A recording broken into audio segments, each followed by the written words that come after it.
Assalamualaikum warahmatullahi wabarakatuh. Selamat datang di video ceramah kami yang berjudul, Mengatasi Problem Rumah Tangga, bersama Ustadz Syafiq Riza Basalamah. Dalam ceramah ini, Ustadz Syafiq akan memberikan panduan dan nasihat Islami tentang bagaimana mengatasi berbagai masalah dalam rumah tangga dengan bijak dan penuh hikmah. Mari kita simak bersama-sama ilmu dan petuah berharga yang akan beliau sampaikan, dan semoga dapat menjadi solusi bagi kita semua dalam mewujudkan keluarga yang sakinah, mawadah, warahmah. Selamat menyaksikan. Assalamualaikum warahmatullahi wabarakatuh. Alhamdulillah alladzi bini'matihi tatimmus salihat. Segala puji bagi Allah Jalla Jalaluh yang karena nikmatnya kebaikan-kebaikan menjadi sempurna, yang karena rahmatnya niat-niat baik hamba dapat terlaksana. Allahumma salli wa sallim wa zid wa barik wa an'im ala abdika wa rasulika sayyidina wa maulana Muhammadin wa ala alihi wa ashabihi ajma'in. Amma ba'd, jamaah rahimakumullah. Sambil menunggu jamaah yang lainnya, memang sebenarnya ana lihat waktu kajiannya kurang pas. Habis makan siang seharusnya ngapain? Tidur gitu loh. Tapi gimana lagi, jadwalnya kayak gitu. Makanya berkurangnya jumlah jemaah ini wajar. Dan juga terkadang hadir fisiknya, hatinya nggak hadir juga. Ntar kita akan lihat yang mulai merem-merem gitu ya. Tapi insya Allah majelis kita tetap menjadi majelis ilmu yang malaikat-malaikat akan hadir di majelis ini. Yang kita tahu hadirnya kita atau tidak, tetap malaikat-malaikat Allah akan turun mengelilingi majelis-majelis ilmu. Dan Allah Azza wa Jalla akan menyebut-nyebut orang-orang yang berada di majelis ilmu itu. Wal ajru biqadril masyaqqah. Dan pahala itu sepadan dengan kesulitan yang dialami. Oleh karena itu, sholat subuh nggak sama dengan sholat zuhur. Sholat isya nggak sama dengan sholat zuhur. Rasul sallallahu alaihi wasallam mengatakan, athqalus salati 'alal munafiqin. Sholat yang paling berat buat orang munafik itu sholat apa? Sholat subuh dan sholat isya gitu loh. Karena nggak sama, memang orang lagi enak-enak tidur ya, dia harus bangun gitu. Ala kulli hal, ana juga ingin membahas tentang masalah sholat musafir ya. Tapi karena jamaahnya belum lengkap, takut nanti dijelasin masih ada yang nanya lagi gitu loh. Jadi lebih baik masalah sholat ini kita bahas nanti sebelum sholat maghrib. Karena semuanya insya Allah udah pada datang. Tapi intinya seperti ini. Yang musafir itu punya dispensasi untuk mengqosor sholatnya, memendekkan sholatnya. Ini kekhususan buat musafir. Yang tidak musafir itu punya dispensasi menggabungkan sholatnya tanpa mengqosor apabila kondisinya memang dia kepingin jamak gitu. Rasulullah SAW pernah menjamak sholat maghrib dan isya di kota Madinah. Artinya beliau nggak safar, beliau menjamak 3+4 tanpa ada hujan, tanpa ada hal yang membahayakan sebenarnya. Ketika ditanya Abdullah bin Abbas radhiyallahu anhu tentang kenapa Nabi melakukan itu, beliau menjawab, liya'laman nas, agar orang-orang tahu kalau agama kita ini nggak ada yang repot sebenarnya gitu. Jadi intinya qasar itu dispensasi untuk siapa? Musafir. Antum musafir apa bukan? Antum yang tahu. Karena ada sebagian yang orang Bogor sini gitu. Imamnya qasar, ikut qasar dia. Kenapa? Ya kan kita ikut imamnya, Ustaz. Nah, nanti itu kita akan jelaskan insyaallah. Tapi intinya yang safar ada dispensasi untuk mengqasar. Adapun jamak sholat itu sebuah keringanan yang Allah berikan karena ada sebab lah yang menyebabkan mereka menjamak sholatnya. Baik, ahibati fillah, kembali kepada ayat-ayat yang berkaitan dengan keluarga. Kita sampai di ayat 231 dari surat Al-Baqarah. 231 dari surat Al-Baqarah. Nah, silakan dibaca Ustaz.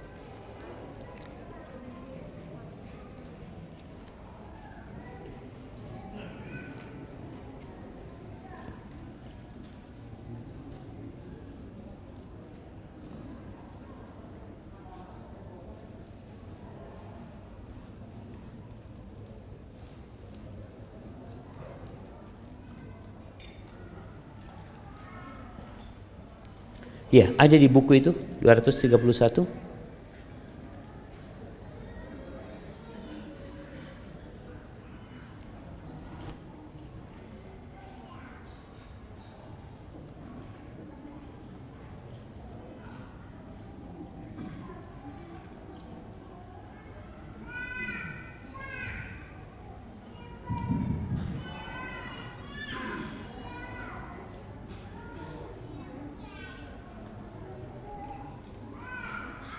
أعوذ بالله من الشيطان الرجيم وإذا طلقتم النساء فبلغن أجلهن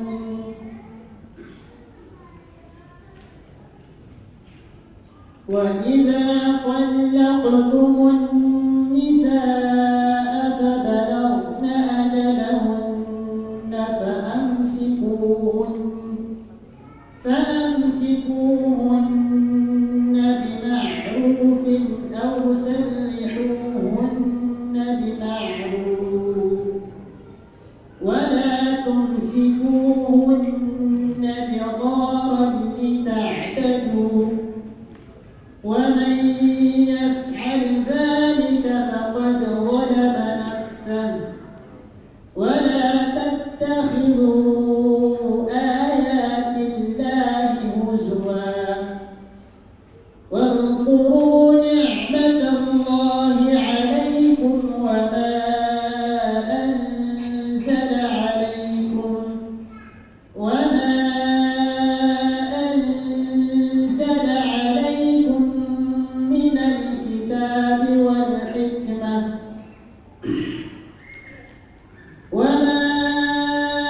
أنزل عليكم من الكتاب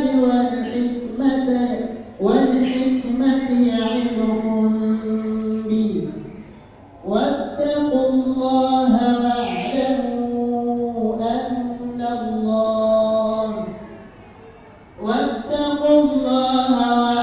واعلموا أن الله بكل شيء عليم.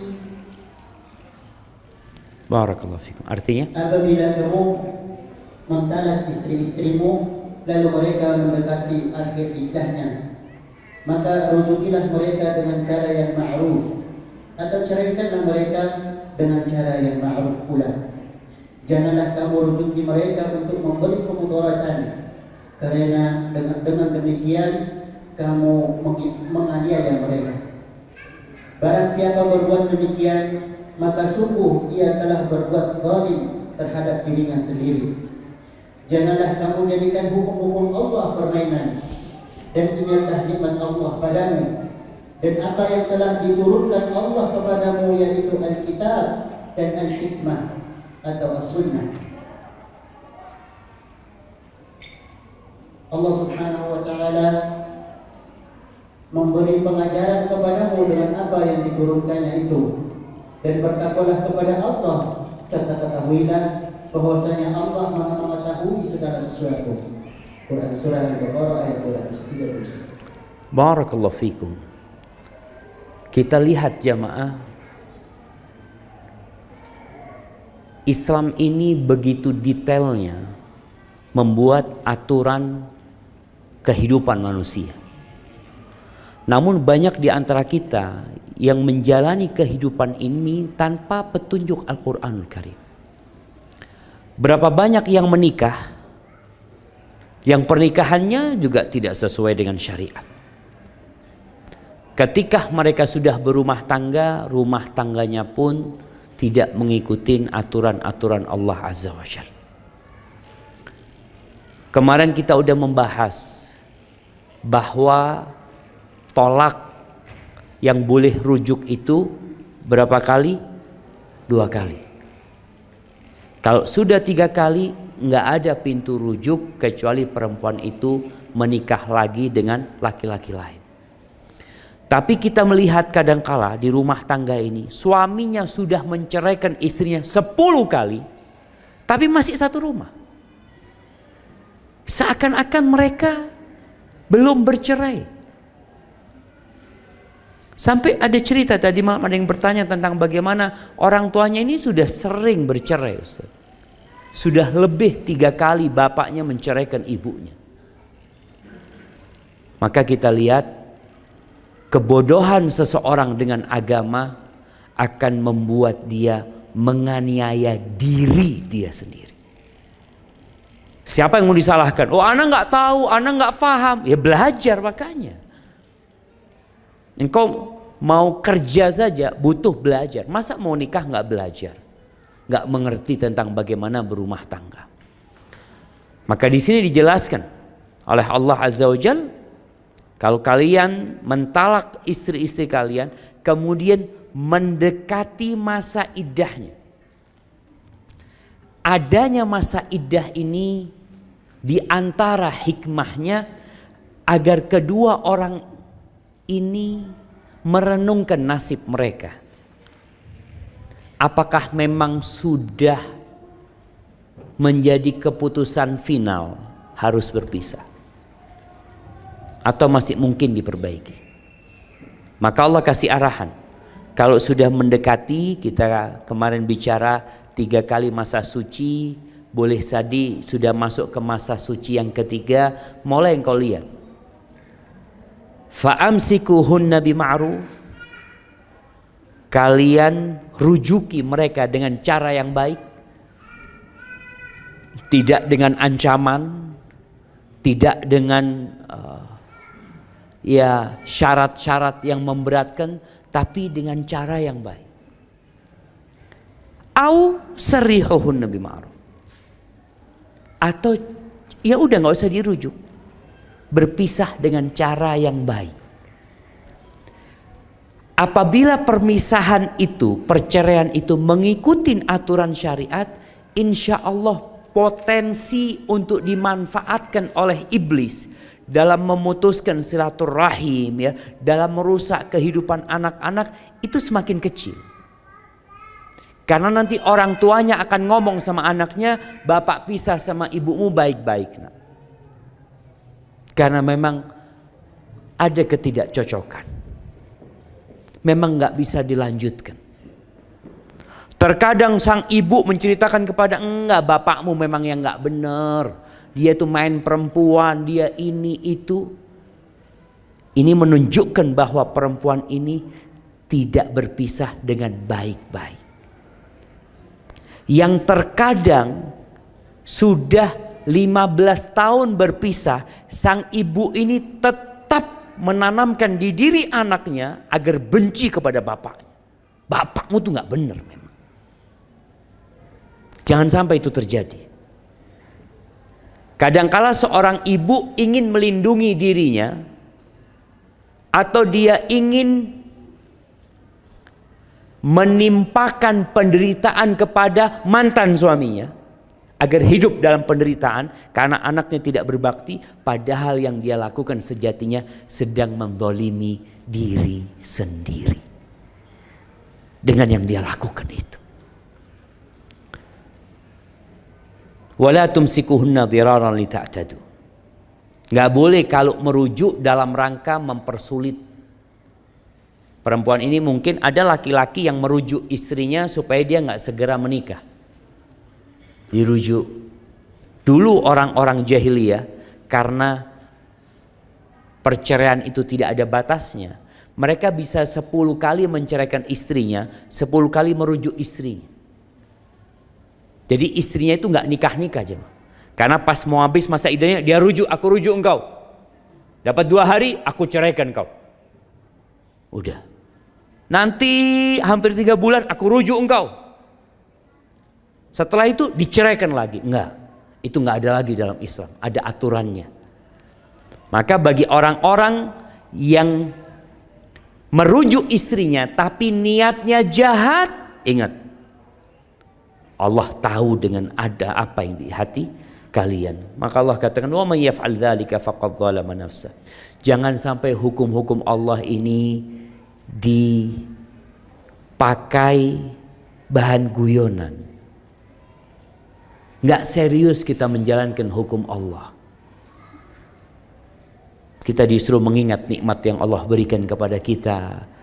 Kadang-kala suami istri ini harus berpisah. Udahlah, kalau memang harus berpisah, oke, mungkin mantan suamimu itu zalim ini itu, selesai.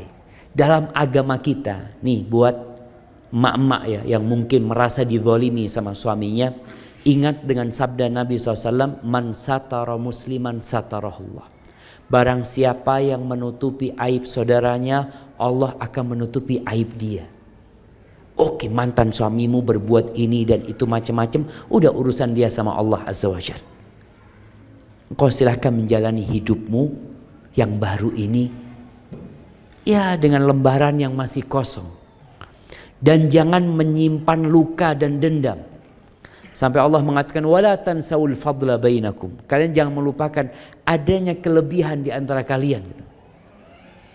Terkadang nih sudah umur 60 tahun cerai. Pernah ngelihat orang umur 60 tahun cerai? Itu sang perempuan cerita, bapakmu itu ini itu macam. Ya Allah, 60 tahun bisa hidup bersama, tahu-tahu nggak ada kebaikannya sama sekali. Allah katakan, "Wadhkuru ni'matallah alaikum." Ingat dengan nikmat-nikmat yang Allah berikan kepada kalian.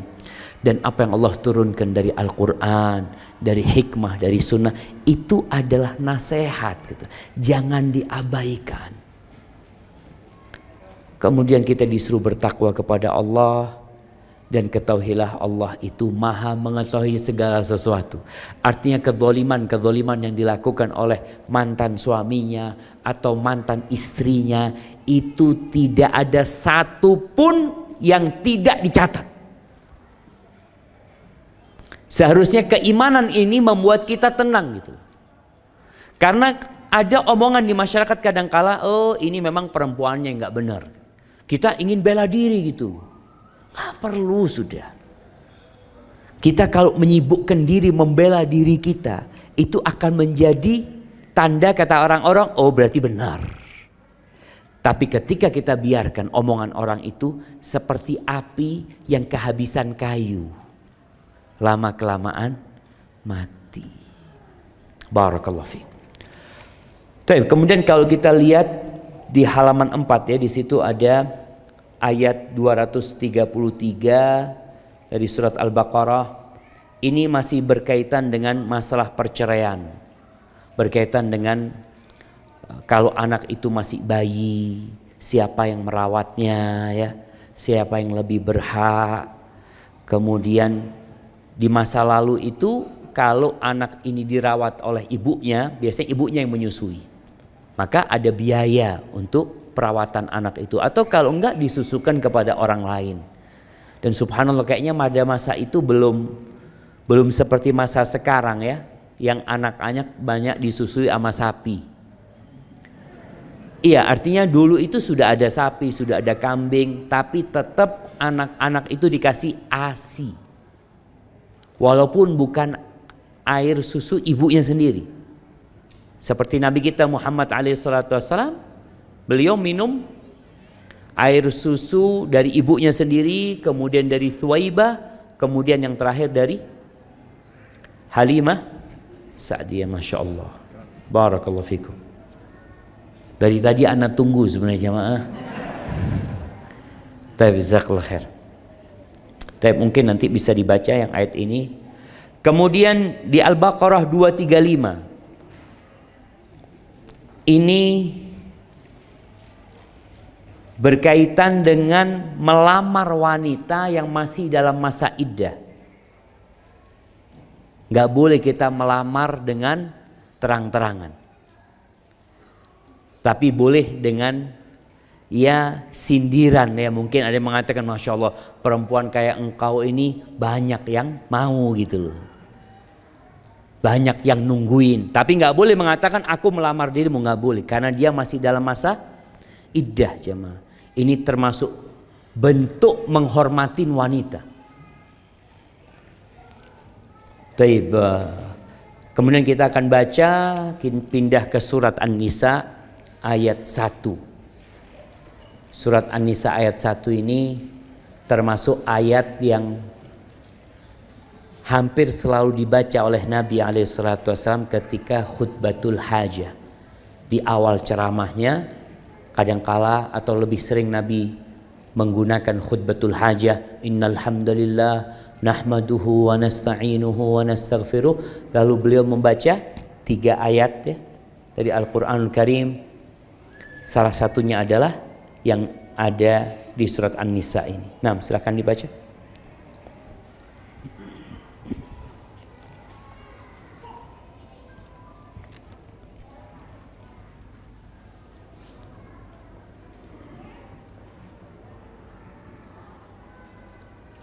أعوذ بالله من الشيطان الرجيم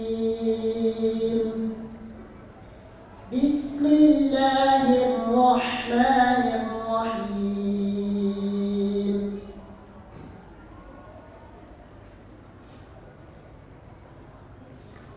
يا أيها الناس اتقوا ربكم الذي خلقكم من نفس واحدة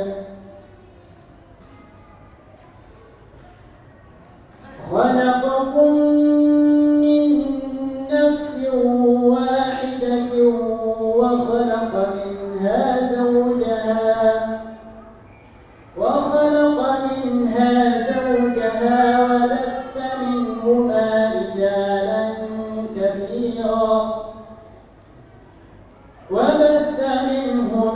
رجالا كثيرا ونساء واتقوا الله الذي تساءلون به والأرحام إن الله كان عليكم رقيبا.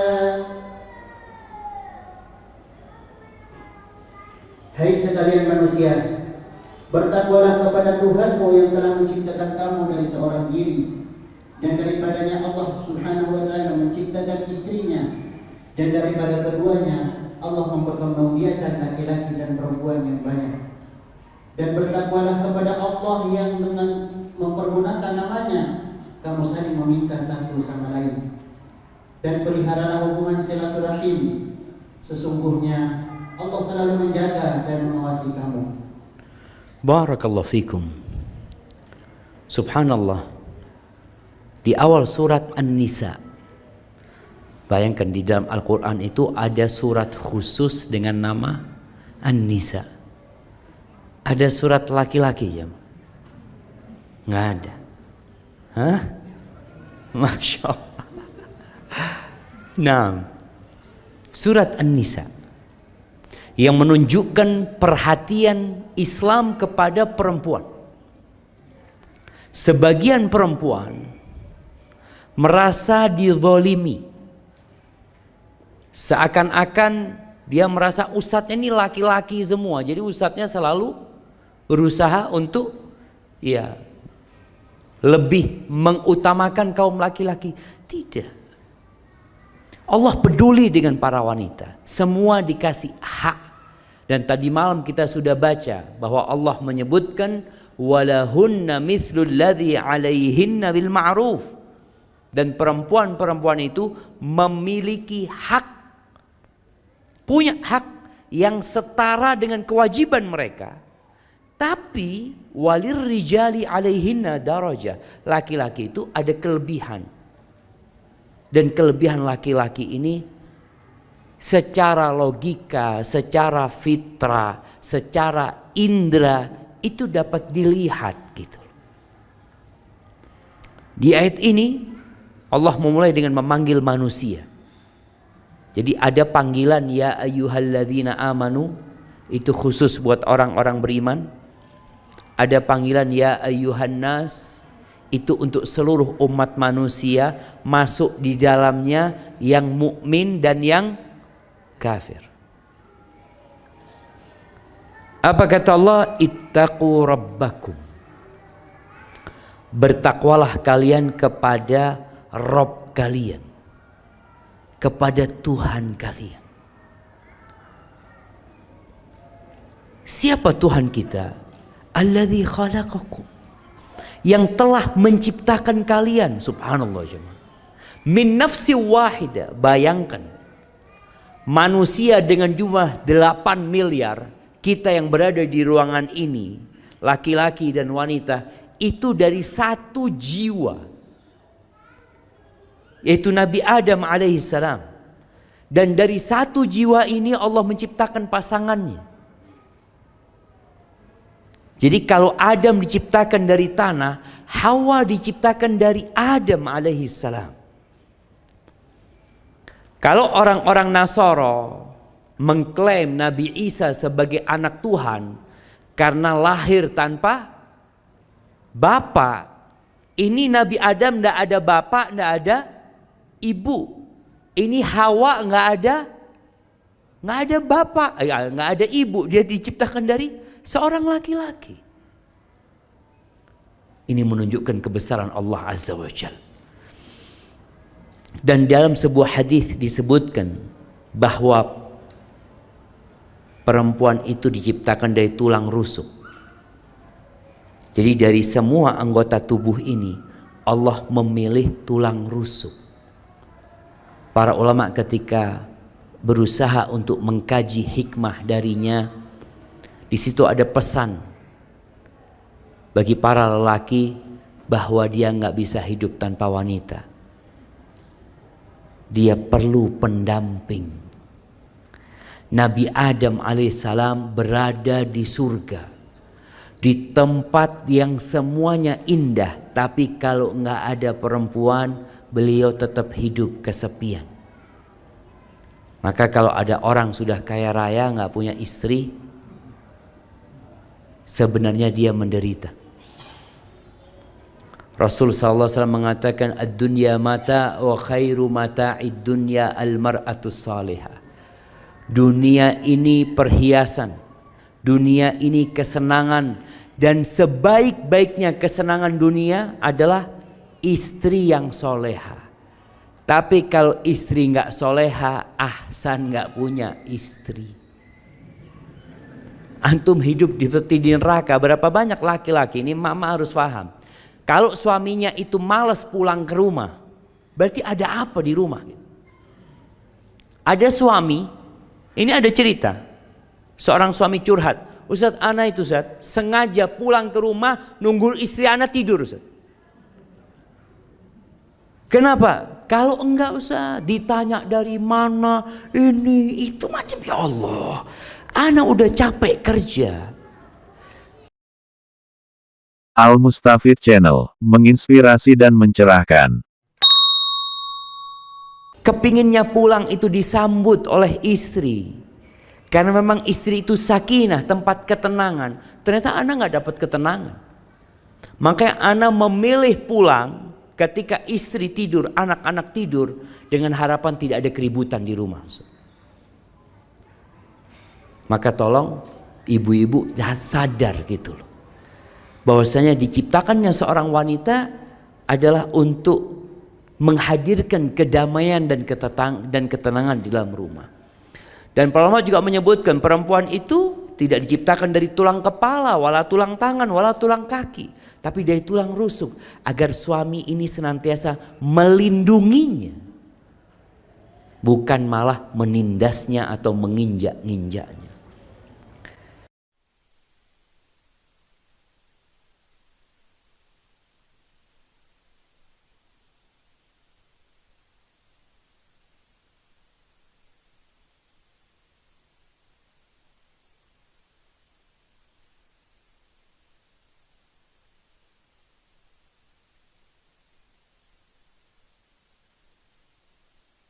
Melaksanakan perintah dan menjauhi larangan Allah.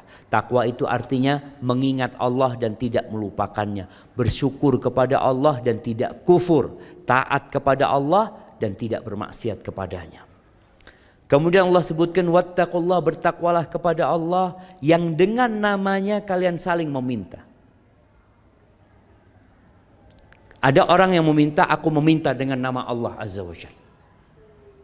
Ini orang kalau mau minta dengan nama ini jangan pernah meminta sesuatu yang remeh.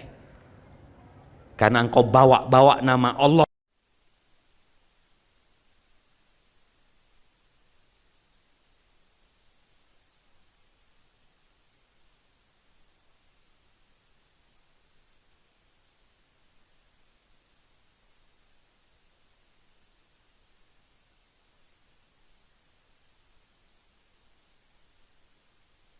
Dengan nama Rahim, atau makna yang kedua seperti yang dalam terjemahan disebutkan, dan peliharalah hubungan silaturahim. Silaturahim itu artinya bukan berkunjung. Kita berbuat baik kepada yang ada hubungan rahim sama kita. Bentuk berbuat baiknya macam-macam, sesuai dengan keadaan dan kondisi. Ada yang bentuk berbuat baiknya dengan transfer uang, ada yang dengan berkunjung, ada yang dengan ucapan selamat. Kerabatnya punya anak ya, telepon, ya Allah barakallahu fiik, aku kirim hadiah buat adik kecilku. Ini termasuk menyambung rahim. Sebagian kita itu baik di hadapan kawan-kawannya, bahkan dia punya kawan yang banyak, dihormati oleh kawan-kawannya, dianggap orang baik, tapi ternyata sama kerabatnya sendiri, sama keponakannya sendiri, sama pamannya sendiri, dia tidak bertegur sapa. Padahal Allah perintahkan jaga silaturahim itu. La yadkhulul jannah qati'. Kata Nabi SAW, tidak masuk surga orang yang memutuskan rahim. Tidak masuk surga. Artinya diancam nih orang, walaupun dia mungkin banyak kawannya, mungkin banyak sodakohnya, tapi dia akan terhalang dengan pemutusan silaturahim ini. Ahibati fillah. Dan yang banyak membuat putus silaturahim itu apa? Urusan dunia. Mungkin urusan warisan kadangkala juga menjadi faktor pemutus silaturahim, atau faktor perceraian seperti tadi yang kita sampaikan. Rasul sallallahu alaihi wasallam menyebutkan, man ahabba ayyubsata lahu fi rizqi, barang siapa yang ingin rizkinya diluaskan, wa yunsa lahu fi atharih, dan ingin umurnya dipanjangkan, apa yang harus dilakukan? Falyasil rahimah, hendaklah dia menyambung rahimnya, berbuat baik kepada kerabatnya. Yang paling minim jemaah, Nabi SAW mengatakan, bullu arhamakum walau bisalam, basahi rahim kalian walaupun sekedar dengan mengucapkan salam. Maka nasihat ana, insya Allah semua sudah menjalankan, tolong bikin grup keluarga. Ana Syafiq bin Riza bin Hasan, kita punya grup anak cucunya Hasan dari kakek ini. Kemudian dari pihak ibu ana namanya Nikmah binti Sulaiman Zubaidi. Kita punya grup anak cucunya Sulaiman. Jadi ini menjadi sarana untuk silaturahim. Terkadang jamaah ada yang kena musibah dari keluarga kita. Masya Allah, ana ngelihat grup ini seneng banget ana. Ada keluarga yang kena musibah, kita langsung bikin grup sendiri yang tidak ada fulana yang kena musibah. Untuk mengumpulkan donasi buat fulana, untuk membantu menyelesaikan urusan fulana. Soalnya kalau kita angkat di grup itu, kesian dia kan. Maka langsung bikin grup, nanti grup ini dibubarin lagi seperti itu. Artinya kita berusaha untuk menjadikan media ini sarana untuk menyambung silaturahim. Dari situ kita tahu kondisi keluarga kita, kerabat kita. Dan alhamdulillah kalau kita lihat, hampir di setiap keluarga itu ada yang sukses secara ekonomi. Mungkin adiknya susah, ini yang susah, tapi ada salah satu yang sukses. Mereka yang seharusnya perhatian. Maka Allah katakan, wattaqullaha alladzi tasaaluna bihi wal arham innallaha kana 'alaikum raqiba. Sesungguhnya Allah itu selalu mengawasin kalian. Ada satu hal sebelum kita pindah ke ayat lainnya. Masalah menyambung rahim ini. Sebagian orang berpikir menyambung rahim itu balas-balasan. Karena dia berkunjung, aku berkunjung. Karena dia kasih hadiah, aku kasih hadiah. Kata Nabi SAW, laisal wasil bil mukafi. Yang disebut al-wasil, orang yang suka menyambung rahim itu bukan yang balas-balasan, bukan. Walakinnal wasil man idza quti'at rahimuhu wasalaha. Yang disebut orang yang pandai menyambung rahimnya adalah tatkala diputuskan oleh kerabatnya, dia menyambung. Dia sambung. Ada yang memblokir nomornya. Ada yang diblokir nomornya sama kerabatnya. Ada. Kadangkala yang blokir itu ibunya sendiri.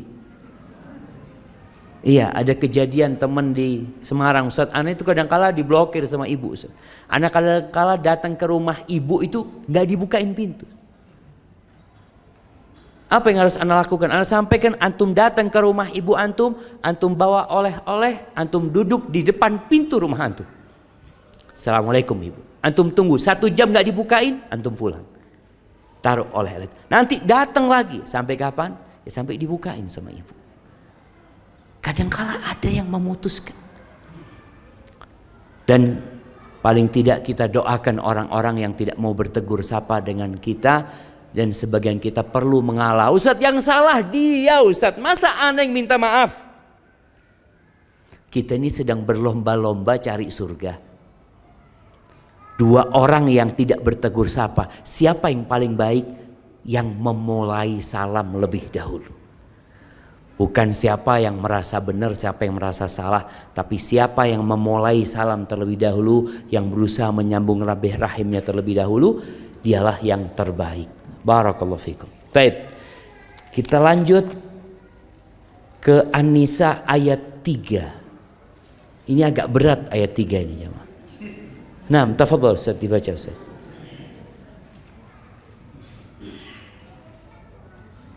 A'udzu billahi minasy syaithanir rajim.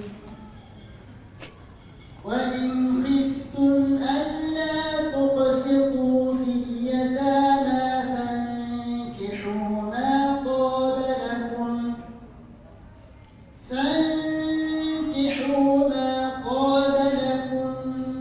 minan nisa'i mathna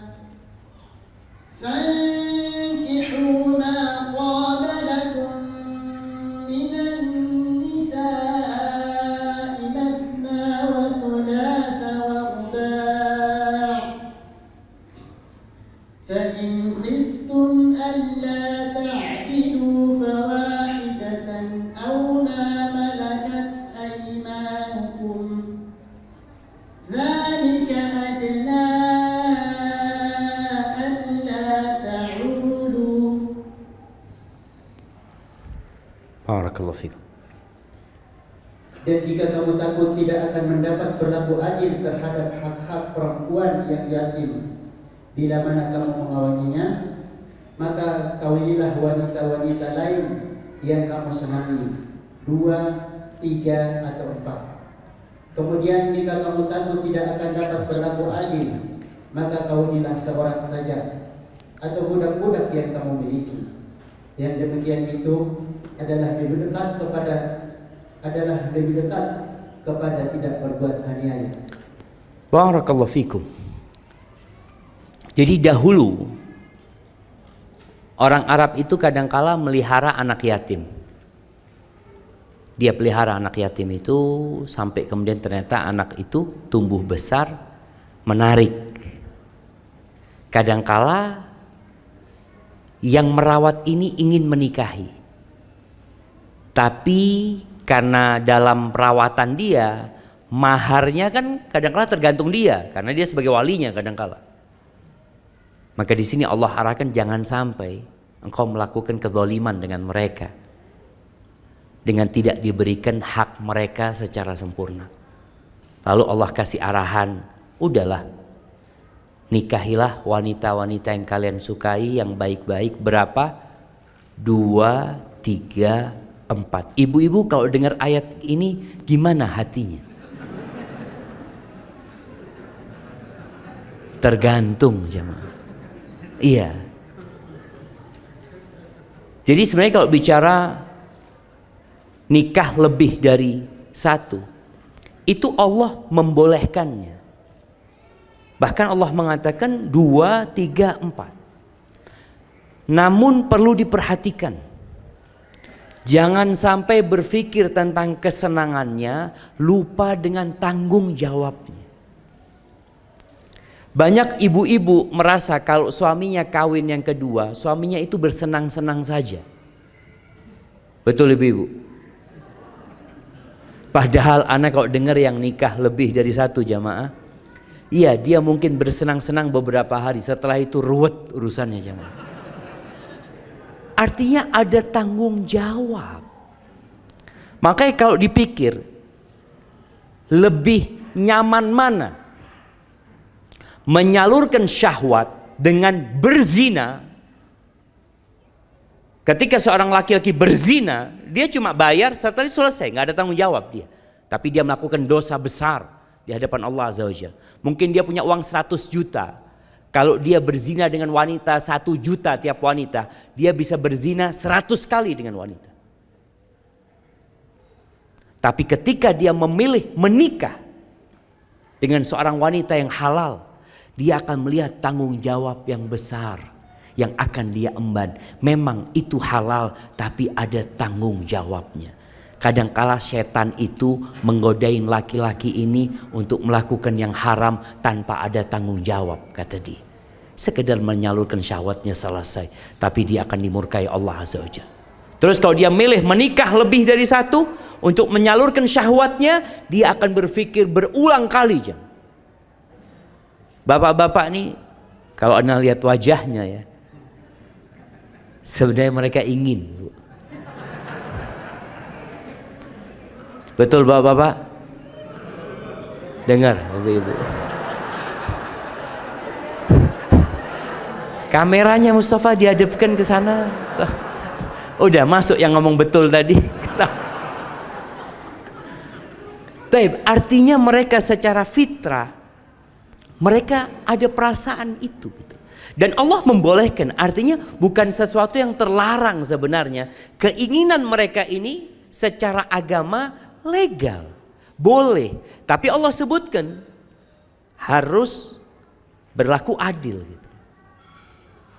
Dan selain berlaku adil, ada beban tanggung jawab yang diemban oleh seorang lelaki yang memiliki istri lebih dari 1. Bagaimana dia memanage konflik antara 2 orang ini. Kadangkala ributnya dia itu sama ibunya sendiri. Ada seorang yang menikah lebih dari 1, sama ibunya nggak disapa, nggak mau ibunya sama dia, karena merasa ibunya anak ini menyakiti menantunya. Jadi ibunya belain menantunya. Makanya ibu-ibu ini harus baik sama mertua. Dengan harapan mertua itu ya memberikan dukungan kepada sang istri. Kadang-kala sang ibu merasa, kurang apa sih istrimu? Kurang apa? Tapi ada ibu mertua yang mengatakan, nah engkau cepat kawin lagi. Ibu kepingin cari menantu lain yang lebih baik dari dia. Itu karena memang menantunya nggak baik gitu loh. Maka ayat ini seharusnya memotivasi para wanita untuk menjadi lebih baik dalam melayani suami. Tapi kalau ternyata suaminya nikah lebih dari satu, dia harus tahu bahwa yang dilakukan suaminya adalah boleh dalam syariat. Asalkan dengan cara yang baik dan sehat. Karena ada laki-laki yang menikah karena berzina. Dia mengatakan, Ustaz, daripada anak terus-terusan berzina, ahsan anak nikahi. Seharusnya kau berpikir engkau bertobat, bukan menikahi pezina itu. Ini orang gak benar pikirannya ketika dia bukan bertobat kepada Allah, tapi dia menikahi pezina, pelacur, dia zinain. Dia nikahin gitu. Seharusnya yang baik-baik. Maka tolong diperhatikan hal ini sehingga kondisi rumah tangga dapat ridha dari Allah Azza wa Jalla. Ketika engkau, ada yang mengatakan ibu-ibu, itu Ustaz laki-laki menikah karena nafsu. Enggak apa-apa karena nafsu.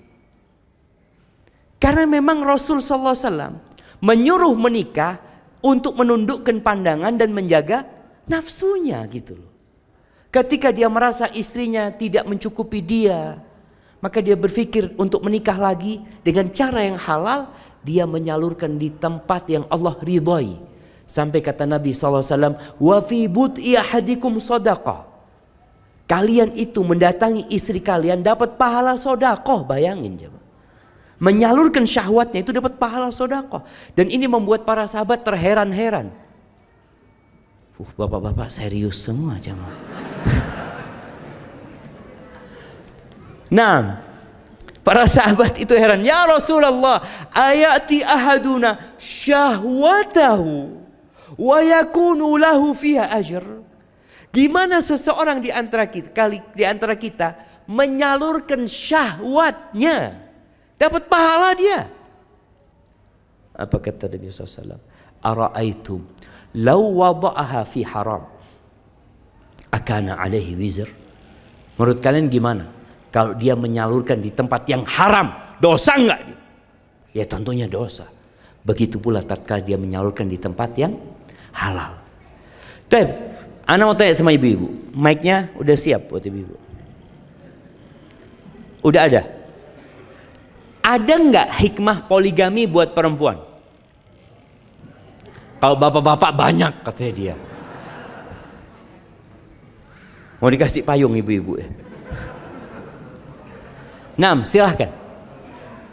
Ada nggak hikmah dari disyariatkan poligami? Karena kita yakin Allah tidak mungkin membuat syariat melainkan ada hikmah. Dan hikmah itu untuk semuanya, untuk laki-laki dan untuk wanita. Yang ana ingin tanyakan, apa kira-kira hikmah dari poligami buat para wanita? Mic-nya sudah ada? Ada nggak? Nah, tafadhali. Ana kasih hadiah 5 yang jawab. Ada payung, ada apa semuanya. Nah, tafadhali ya. Yang paling belakang situ ada yang mau jawab ibu kita? Masya Allah, ana siapin hadiahnya dulu jemaah. Wahid. 2. Nah, 3. Ada payung. Kayaknya ada 4 macam ini ibu-ibu. Nah, tafadhali. Kayaknya ada yang udah angkat tangan di belakang sana. Nah, tafadhali.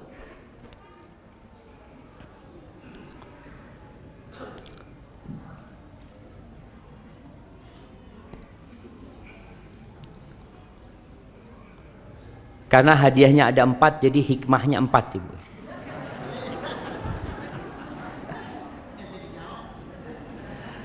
Nah, silahkan.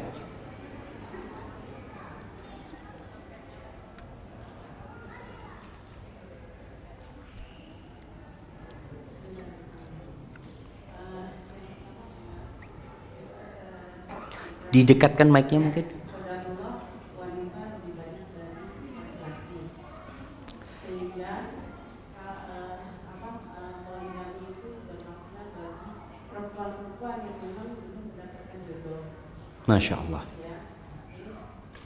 Ya, jumlah wanita ini yang pertama, jumlah wanita lebih banyak.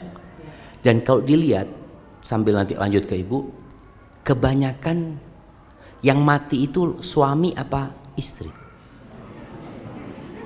Hah? Iya. Lebih banyak janda perempuan, janda mati ya, daripada duda laki-laki. Karena kalau duda cepat habis gitu, cepat laku gitu mungkin kalau duda. Baik, itu yang pertama. Siap. Yang kedua. Kalau dilihat dari sisi saya sebagai istri ya, sebetulnya itu juga bagian dari mendapatkan pahala yang besar dari Allah, karena keikhlasan kita Itu Masya Allah, bapak-bapak tenang dulu. menjalankan syariat Allah, karena kan ini syariat itu harus dipatuhi sebagai istri rumah yang baik seharusnya berkenan. Masya Allah, barakallahu fiik. Iya, artinya di sini ada peluang pahala sebenarnya. Buat para wanita, buat para laki-laki juga.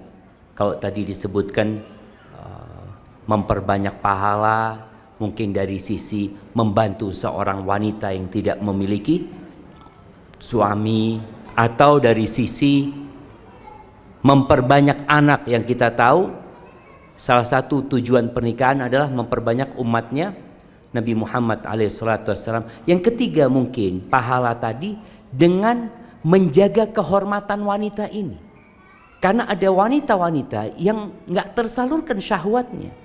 Bahkan ada wanita yang rela suaminya sebulan sekali datang ke rumahnya. Yang penting aku punya suami, kata dia. Aku ingin berbakti kepada suami.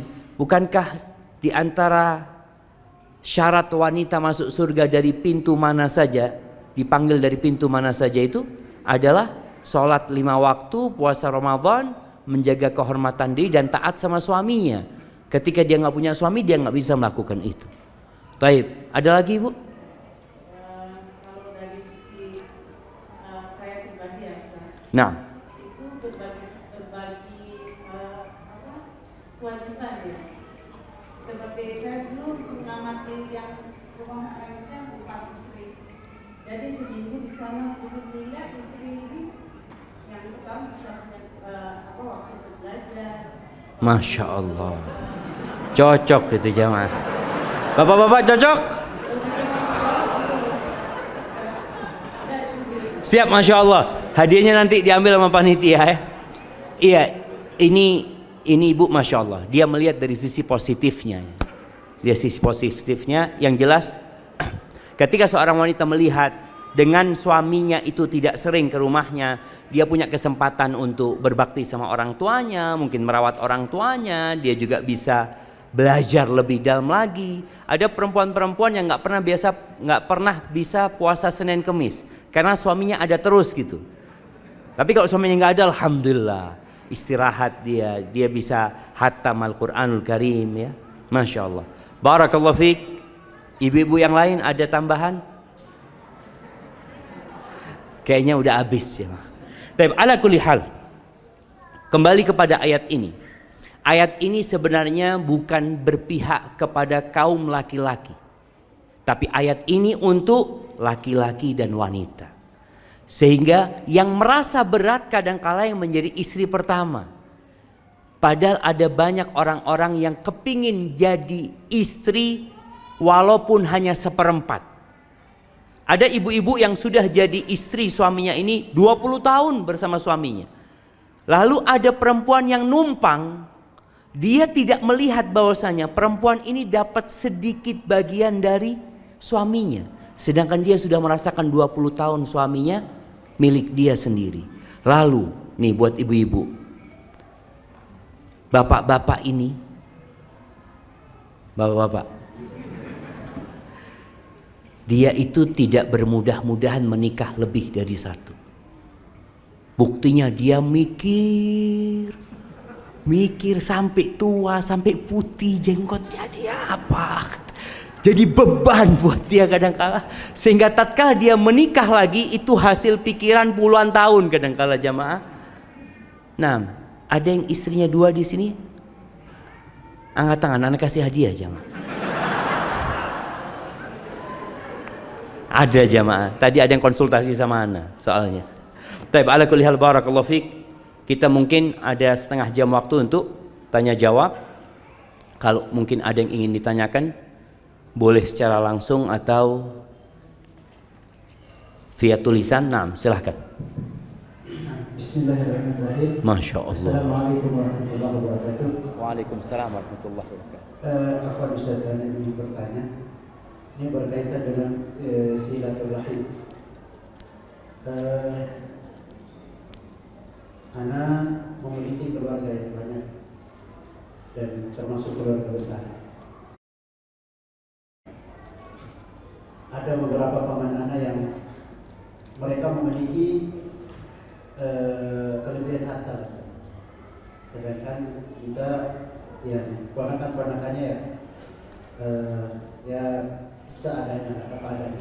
Nah, ketika ini anak alami sendiri, ketika datang ke rumahnya itu ditutup pintunya. Begitu melihat anak datang, anak salam, anak tahu ada duduk di situ. Tapi begitu anak salam, tahu kalau itu anak yang datang, langsung pergi. Terus yang keluar istrinya bilang, ya ini paman lagi sakit, padahal sedang nonton TV. Nah, kemudian ada lagi yang ketika kita datang untuk menyapa, tujuan untuk menyambung silaturahmi, karena mungkin memiliki kelebihan, mereka menganggap bahwa mungkin tujuan datangnya kita ini untuk minta-minta, saya minta atau menyusahkan, sehingga kadang dianggap kamu orang miskin, ngapain datang. Nah, akhirnya menyebabkan kita mau datang takut besar, takut dibilang seperti itu. Apakah kita tidak datang, tapi kemudian kita yang mendoakan kebaikan untuk keluarga tentunya. Apakah ketika tidak kita ada niatan untuk tidak datang ke rumah paman atau ke rumah keluarga yang seperti itu, apakah ini termasuk bagian dari memutus silaturahmi? Masya Allah. Nyambung, siap. Kasih mic-nya biar satu pertanyaan jadinya.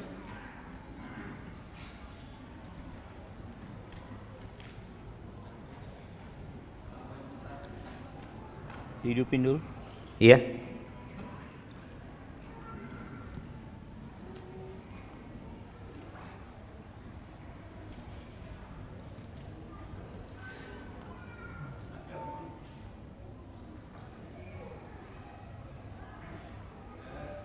Masih berkaitan dengan silaturahim. Siap. Saya ini keluarga besar. Jadi di antara saudara-saudara itu ya namanya manusia macam-macam terjadi. Ada yang dipelihara dari kecil, dari dewasa. Kita bina, tapi setelah dibina selalu menyakitkan hati.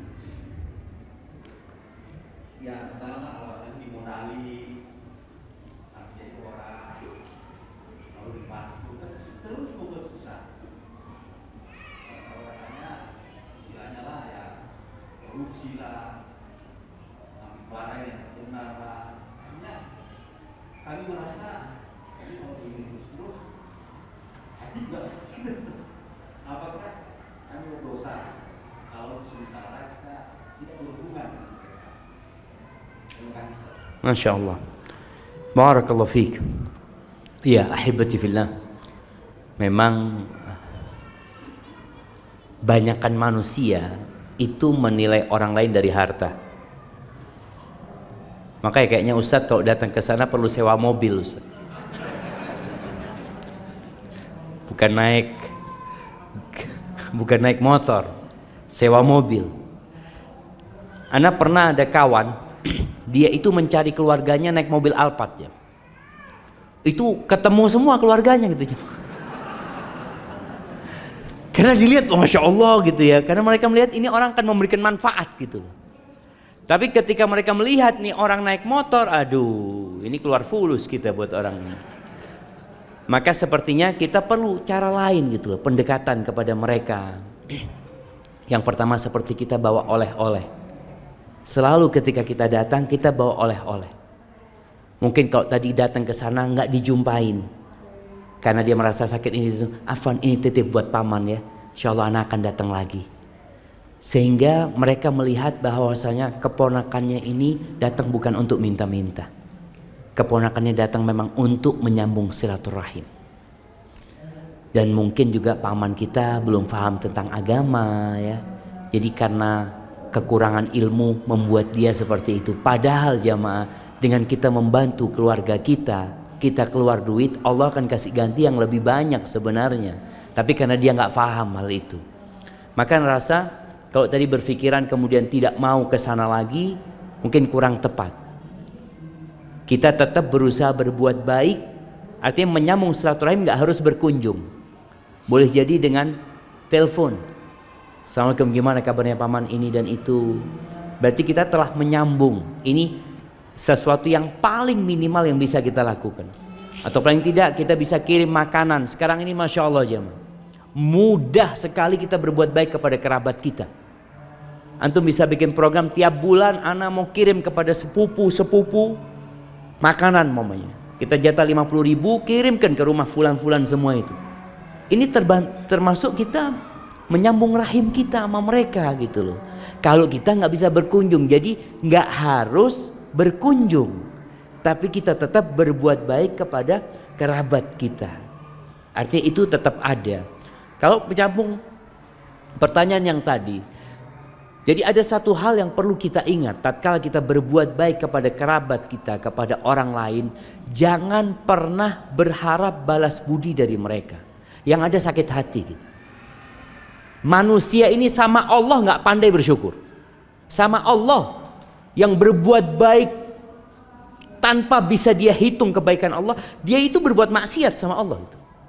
Bagaimana kita yang hanya membantu dia sesekali, mungkin hanya menyekolahkan dia. Oleh karena itu penghuni surga ketika berbuat baik, apa kata mereka?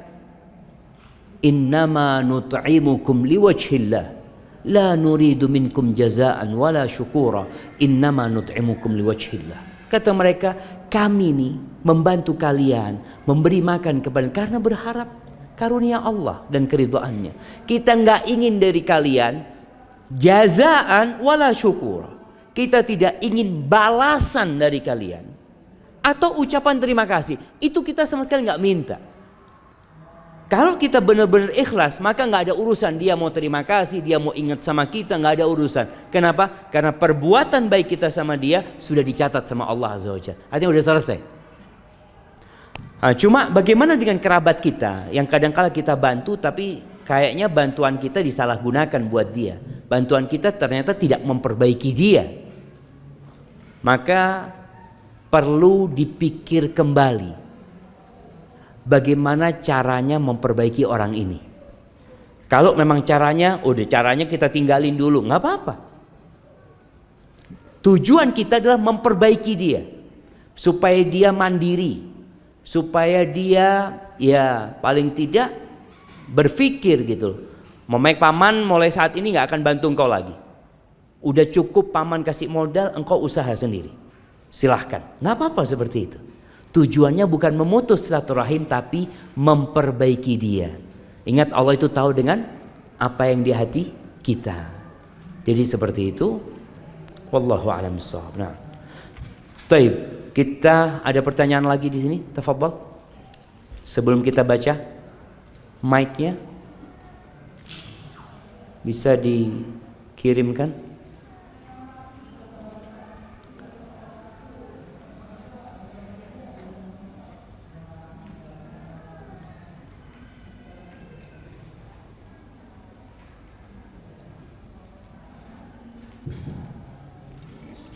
Barakallahu fiikum. Tafadhal. Ya, saya ingin tanya Pak Ustaz, apa yang kami harus lakukan bersama pasangan kami dengan anak-anak kami sehingga di dunia ini kami bersama-sama lebih-lebih di surga yang bersama kami. Masya Allah. Nah, barakallahu fiik. Jadi kalau bicara bagaimana seorang ayah bersama anak-anaknya, bersama istrinya bisa masuk surga bersama keluarganya, maka yang pertama harus menyamakan visi dan misi. Apakah memang keluarga kita mau ke surga? Karena ternyata jalan ke surga itu naik dan terjal, banyak onak dan duri. Kalau ternyata siap, bismillah. Rasul sallallahu alaihi wasallam pernah mendiamkan istrinya selama 1 bulan. Nih ibu-ibu, Rasul SAW dalam rangka memperbaiki istrinya itu pernah memboikot istrinya semuanya 1 bulan. Nggak ngomong sama mereka, nggak datang ke rumah mereka. Tujuannya apa? Memperbaiki. Setelah 1 bulan kemudian turun firman Allah di surat Al-Ahzab ya, ayat 28 29 insyaallah. Bagaimana Allah mengatakan, ya ayyuhan nabi, wahai nabi, qul li azwajika, katakan kepada istri-istrimu, in kuntunna turidnal hayatad dunya wa zinataha fata'alaina umatti'kunna wa usarrihkunna sarahan jamila. Katakan kepada istri-istrimu, kalau ambisi kalian dunia, kenikmatan dunia, kelezatan dunia, kemewahan dunia, kemari kalian, aku kasih mut'ah, aku kasih harta buat kalian, lalu aku akan ceraikan kalian dengan perceraian yang baik. Kenapa? Udah gak sama, visi misi kita udah beda gitu. Gak bisa jalan bareng. Yang ini mau ke dunia, yang ini mau ke surga. Jalannya beda gitu. Wa in kuntunna turidna Allah wa rasulahu wad daral akhirah. Kalau ambisi kalian adalah Allah, Rasulnya dan kehidupan akhirat, ambisinya adalah kehidupan akhirat, maka Allah akan berikan pahala yang besar buat orang-orang yang berbuat baik di antara kalian. Fa innallaha a'adda lil muhsinati minkunna ajran 'azima. Jadi langkah pertama adalah menyamakan visi dan misi. Setelah itu baru ke yang lainnya. Bagaimana memperbaiki keimanan ya, bagaimana menjaga sholat yang 5 waktu, bagaimana suami istri watawasau bil haq watawasau bis sabr. Itu insyaallah dengan cara seperti itu dapat bersama-sama ke surga Allah Azza wa Jalla. Baik, ahibati fillah. Ana rasa rombongannya udah agak lengkap ini jemaah. Ana ingin menyampaikan berkaitan dengan sholat. Ana sebelum baca ini berkaitan dengan sholat musafir. Ingat ya, orang yang musafir itu punya kekhususan. Apa kekhususannya? Dia diperbolehkan untuk berbuka ketika puasa dan dia diperkenankan untuk mengqashar sholatnya yang 4 jadi 2. Itu khusus yang musafir. Adapun jama' insidental, karena kebutuhan. Orang boleh menjamak karena sakit tapi nggak boleh mengqashar. Orang boleh menjamak karena macet tapi nggak boleh qashar. Jadi jamaah yang hadir ke sini yang merasa dirinya musafir, maka dia boleh qashar dan jamak sekalian. Tapi kalau dia nggak musafir, maka dia harus sholatnya 4. Kalau mau jamak, ya lihat, kalau mungkin ana capek Ustaz, ana kepingin jamak silahkan. Tapi tidak boleh mengqashar. Bagaimana kalau kemarin ada yang mengqashar Ustaz? Ana nggak tahu Ustaz, ternyata ana kemarin sholatnya 2 zuhurnya. Atau asarnya 2, isyaknya 2, padahal ana bukan musafir. Maka nanti sholat 4, menggantikan yang kelupaan tadi. Atau yang atas dasar ketidaktahuan itu dia gantikan 4. Jadi dia qadha sholat yang nggak sempurna sebenarnya karena faktor ketidaktahuan tadi, nggak ada masalah. Tapi tetap wajib untuk menggantikannya. Seperti orang tidur dan lupa, itu wajib menggantikan. Orang tidur dan lupa, dia nggak dosa gitu loh, tapi dia wajib menggantinya. Faham? Baik, ana akan baca. Suami saya sudah menganggur 2 tahun karena harus tinggal di Batu. Di Batu, di kota Batu maksudnya. Harus tinggal di Batu ini jemaah. Nah, harus tinggal di kota Batu maksudnya jemaah. Untuk tinggal di lingkungan ma'had. nafkah dari ayah mertua dan ayah saya. Suami sudah ditawarkan pekerjaan, tapi hanya mau dibantu. Suami bersikeras agar anak-anak dipindahkan sekolah di ma'had di Batu.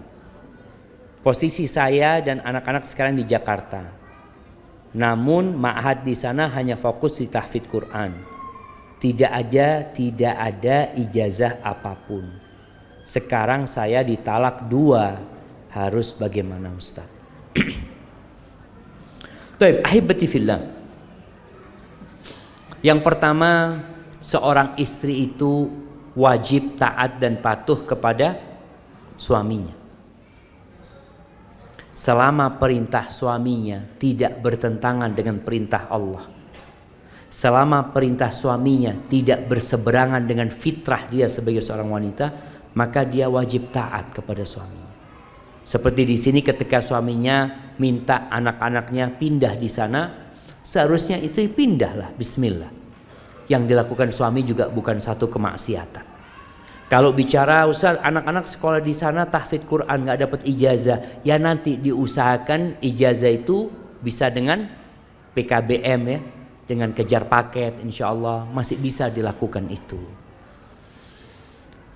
Cuma kalau masalahnya suami ini tidak memberikan nafkah, berarti suami tidak melaksanakan kewajibannya. Kalau ternyata dia kasih nafkah Ustaz, tapi ya disebutkan dari mertua, dari siapa, bebas jamaah. Seorang laki-laki itu dapat hadiah, dapat bantuan, kemudian dia berikan kepada istrinya, jatuhnya ketika diberikan kepada istri jadi nafkah buat istrinya, selama cara dia mendapatkannya adalah halal. Namun sekarang ini kan sudah ditalak 2, artinya tinggal 1 lagi. Ana rasa kalau anti melihat di diri suami masih banyak kebaikan, kita tuh jangan fokus melihat kepada keburukan. Kalau masih ada kebaikan di diri suami dan juga itu dapat menjadi kebaikan buat anak-anaknya, ana rasa anti rujuk sama suami kalau suami mau dan pindah ke Batu. Bicara bagaimana Ustaz, dia belum punya pekerjaan ini dan itu urusan suami. Karena itu tanggung jawab dia sebagai seorang bapak buat anak-anaknya dan sebagai seorang suami buat istrinya. Itu mungkin jadi solusi buat yang bertanya. Assalamualaikum Ustaz. Afwan ingin bertanya, apa saja saran yang terbaik bagi wanita jika suami izin ingin menikah lagi?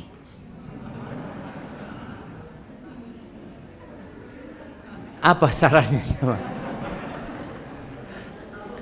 Bagaimana peran sebagai istri dan ibu yang menjelaskan kepada anak jika ayahnya sudah menikah lagi?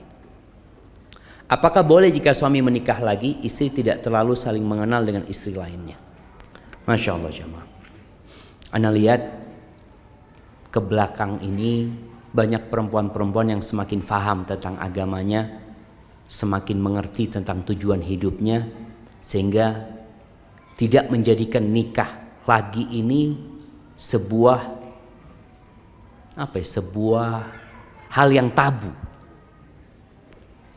Dulu orang menikah lagi itu biasa di masyarakat. Tapi kemudian datang fase dianggap menikah lagi itu perselingkuhan. Istri kedua itu pelakor. Ada pandangan seperti itu. Padahal dalam agama kita nggak seperti itu. Tapi apa saja saran yang terbaik? Maka ana lihat ya nanti sampaikan kepada suami kalau memang dia sudah punya kesiapan untuk melakukan itu dan dia yakin mampu berlaku adil dan dia mampu secara finansial untuk menghidupi 2 orang dan dia punya kemampuan untuk memanage konflik yang mungkin terjadi, ya tafadhol. Tapi kalau dilihat di diri suami umpamanya dia Ustaz nafkah ana masih membantu dia, berarti dia belum punya kesiapan untuk itu sebenarnya. Kemudian kalau bicara anak, di sini tugas seorang ibu menjelaskan bahwa di dalam agama kita seorang bapak itu punya istri lebih dari 1 itu nggak masalah nak. Nabi istrinya banyak, Abu Bakar istrinya banyak, Umar juga seperti itu, Uthman seperti itu. Jadi nggak ada masalah dan sampaikan tujuan pernikahan itu apa. dan bikin anak ini berbakti sama bapaknya, dan jangan sampai membuat anak itu benci sama bapaknya. Ada kejadian di sebuah tempat, seorang bapak dipukul sama anak-anaknya karena ketahuan sama anaknya bapaknya kawin lagi. Kok bisa seperti itu? Ibunya. Ada lagi kejadian seorang bapak ditemukan tewas di sebuah rumah kosong. Bukan rumah kosong, rumah baru. Yang baru akan belum selesai. Ternyata yang membunuh adalah anak dan ibunya. Karena si bapak punya istri lain. Hati-hati bapak-bapak. Artinya perlu mengkondisikan rumah. Artinya tadi ada anak yang berbahaya, anak ini. Bapaknya kawin lagi, bisa jadi dia durhaka sama bapaknya. Ya itu kesalahan dia. Cuma kan bapak punya kewajiban mendidik anaknya, memahamkan kepada anaknya. Tadi istrinya, bagaimana seorang suami yang hendak menikah lagi berusaha untuk membahagiakan istri pertamanya ya. Ada kejadian jamaah baru saja ini, ada kerabat nikah lagi, ribut ini jamaah, ribut ya. Ada satu orang mau melabrak, ini orang lain mau melabrak, dia datang ke rumah orang itu, dilihat kedua istrinya ini rukun, ngobrol, nggak ada masalah. Ya Allah, kata dia, ternyata yang dalam bayangan anak itu bencana, ternyata nggak bencana. Jadi terkadang wanita ini terbawa emosi aja, kecemburuan yang berlebihan, seakan-akan yang terjadi itu satu musibah yang sangat parah buat dia. Jadi mungkin itu yang perlu dilakukan. Dan kalau dikatakan istri pertama tidak terlalu saling mengenal dengan istri lain, ini nggak apa-apa, nggak harus dia kenal dengan istri keduanya. Kita tahu istri-istri Nabi itu ada dua kubu jemaah. Ada yang saling mengenal, ada yang baik gitu, ada yang nggak mau. Mereka itu ya ribut ya, ada keributan di antara mereka itu biasa. Tapi Nabi juga tidak memaksa mereka ya, agar mereka bisa duduk bersama, tapi Nabi berusaha untuk menyelesaikan konflik. Dan pernah terjadi konflik itu di depan Nabi sendiri SAW. Di depan Nabi. Bagaimana Zainab bintu Jahsh datang bukan melabrak ya. Dia itu menuntut haknya, kemudian dia menyalahkan Aisyah di depan Nabi SAW. Dua orang ini ribut ya, ribut, Nabi diem aja. Ketika Zainab sudah terlalu banyak, Aisyah dikasih izin sama Nabi untuk membantah. Dibantah sama Aisyah. Akhirnya diem Zainab. Setelah itu Nabi mengatakan, ini anaknya Abu Bakar. Jadi Masya Allah, ada hal-hal yang memang perlu dipersiapkan oleh para suami. Jadi intinya kalau ada seorang istri yang anak nggak pengen terlalu dekat sama istrinya suami, ya udahlah, suami punya istri di sana, anak tahu, tapi kalau sudah suruh kumpul ini anak kayaknya kurang siap, nggak ada masalah. Jadi seorang suami pun harus menerima hal yang ada ya. Kalau dia bisa orang itu kumpul, alhamdulillah. Nggak bisa, maunya sendiri-sendiri, ya sudah, dia penuhi hak mereka. Barakallahu fikum. Bagaimana menyikapi suami yang sering berselingkuh? Apa kita boleh meminta cerai? Ya boleh lah. Jangan sering selingkuh. Sekali selingkuh boleh gugat cerai. Selingkuh ya, artinya selingkuh ini berzina, bukan nikah lagi. Jadi kalau suami berselingkuh, seorang istri berusaha untuk memperbaiki. Kalau dilihat suami ana sebenarnya orang baik Ustadz, dia sholatnya alhamdulillah dijaga, Masya Allah. Kita waktunya sampai jam berapa? 14.45, tinggal 5 menit lagi ya.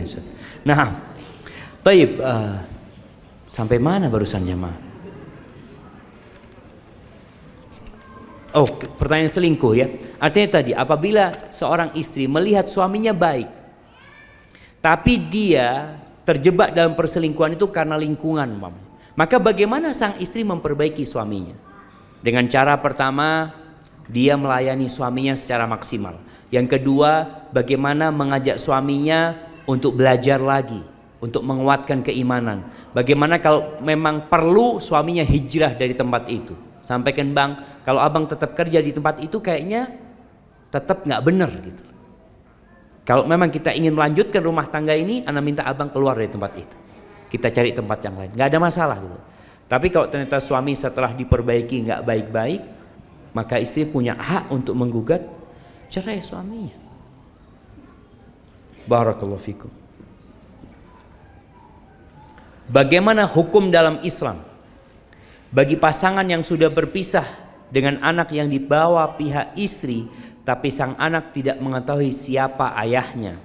Istri tidak ingin mengenalkan ayahnya karena karakter sang ayah yang buruk. Jamaah rahimakumullah. Ada dua orang, suami istri, berantem terus. Akhirnya sang istri gugat cerai atau sang suami menceraikan istrinya. Subhanallah, sang suami menikah lagi, rumah tangganya adem ayem. Sang istri nikah lagi, rumah tangganya adem ayem juga. Kemudian sang istri mengatakan, oh dulu mantan suamiku seperti ini seperti itu.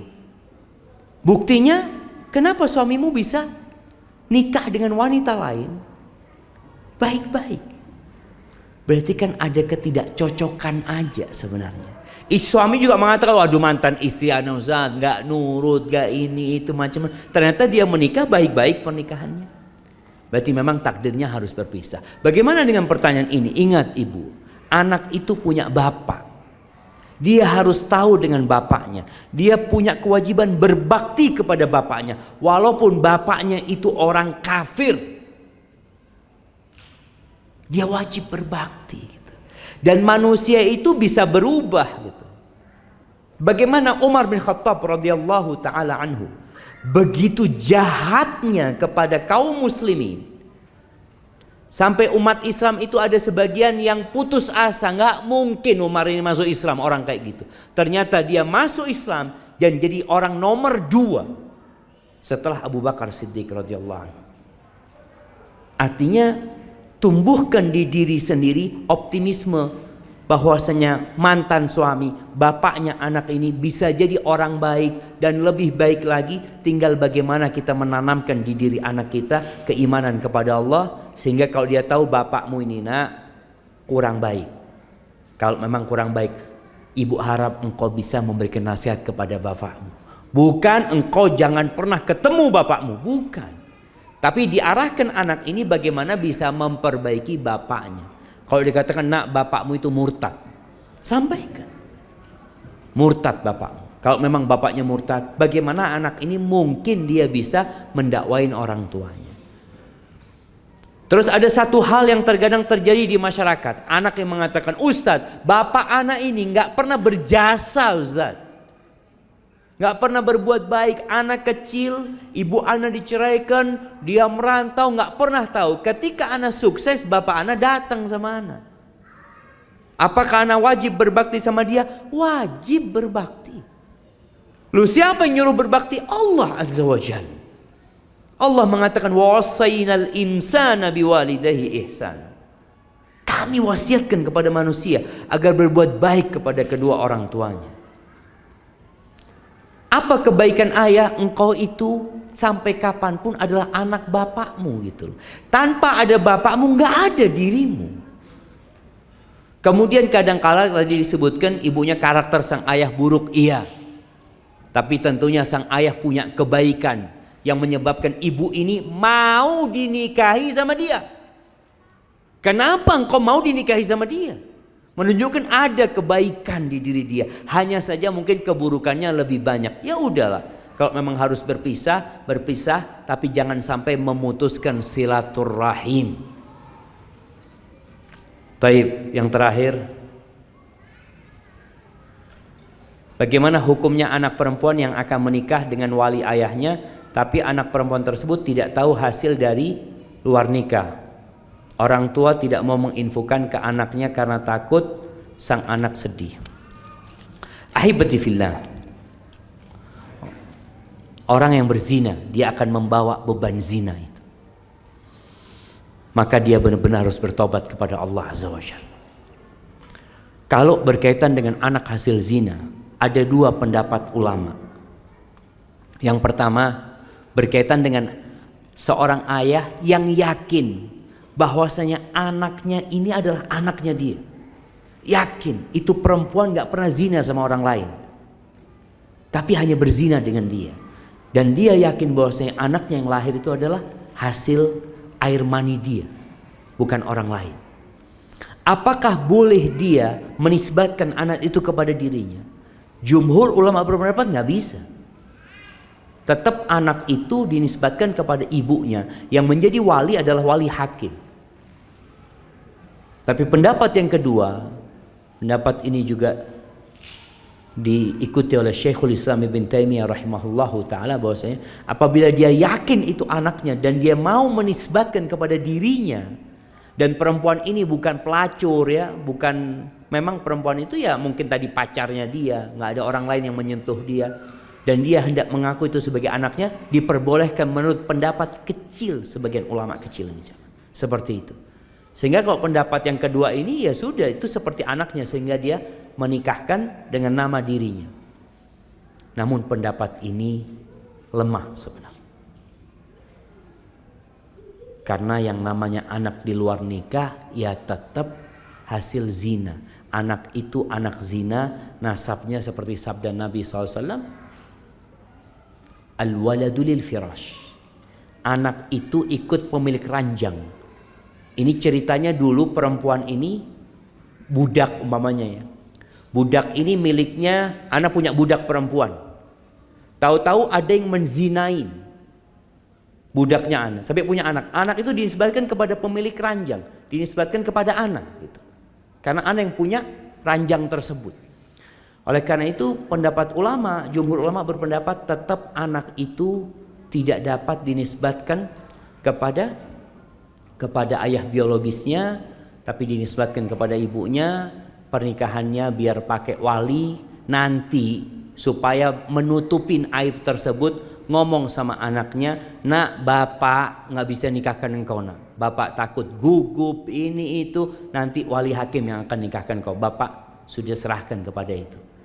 Jadi itu mungkin supaya anaknya tidak bersedih, tetap yang menikahkan adalah hakim, bukan bapaknya, untuk menghindari perselisihan yang terjadi di antara para ulama. Karena kalau ikut pendapat yang pertama, maka nggak sah nikahnya, karena walinya bukan dia sebenarnya gitu loh.